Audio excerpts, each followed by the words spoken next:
चीन के साथ जारी तनाव के बीच अब कई ऐसे देश हैं जो चीन को खुलकर चुनौती दे रहे हैं। उनमें सबसे पहला नाम आता है जापान का। जापान ने पहले तो चीन से अपनी कंपनियों को वापस बुलाकर उसको झटका दिया था, लेकिन अब वो भारत के साथ मिलकर अफ्रीकी देशों में व्यापार करना चाहता है, जो कि चीन के लिए मुसीबत है, क्योंकि अफ्रीकी देशों में चीन ने अपने व्यापार का जाल बिछा रखा है। चीन ने अलग अलग अफ्रीकी देशों में मैन्युफैक्चरिंग हब बना रखा है और अब भारत जापान साथ मिलकर उसके इस घमंड को चकनाचूर करेंगे।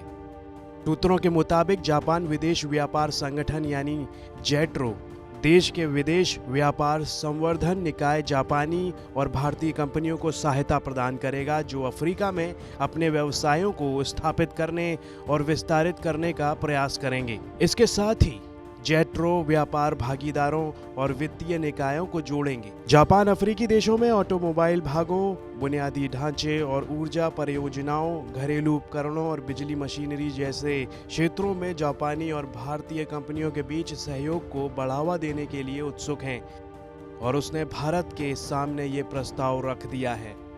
इससे पहले जापान ने चीन की दुखती रग पर हाथ रख दिया था। भारत के साथ चीन के खिलाफ कदम ताल कर रहे जापान ने फैसला किया था कि जितनी भी जापानी कंपनियां चीन में काम कर रही हैं, अगर वो चीन को छोड़कर भारत आती हैं तो जापान की सरकार उन्हें 22.1 करोड़ डॉलर की सब्सिडी देगा।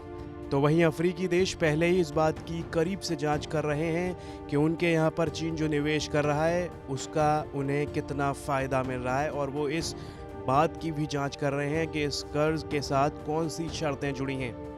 भारत के साथ एलएसी पर जारी गतिरोध के बीच जापान में भी चीन विरोधी भावनाएं चरम पर हैं, क्योंकि चीन के बड़े बड़े व्यापारिक हित जुड़े हुए हैं। उसे यहाँ से भी कई व्यापारिक मामलों में गंभीर परिणाम भुगतने पड़ रहे हैं, जो कि आने वाले समय में और भी बढ़ सकते हैं। जापान का ये फैसला चीन पर बड़ी आर्थिक चोट का इशारा है। वो जितना ज्यादा चालाक बनने की कोशिश कर रहा था, अब उसे उतना ही नुकसान उठाना पड़ रहा है। चीन ने सपने में भी नहीं सोचा होगा कि भारत का एक कैंपेन पूरी दुनिया में एक आंदोलन का स्वरूप ले लेगा और चीन को खून के आंसू रोने को मजबूर कर देगा।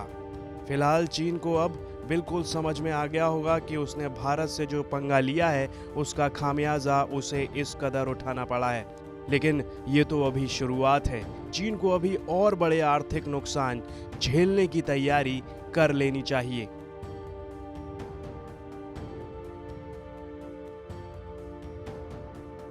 ब्यूरो रिपोर्ट, भारत तक।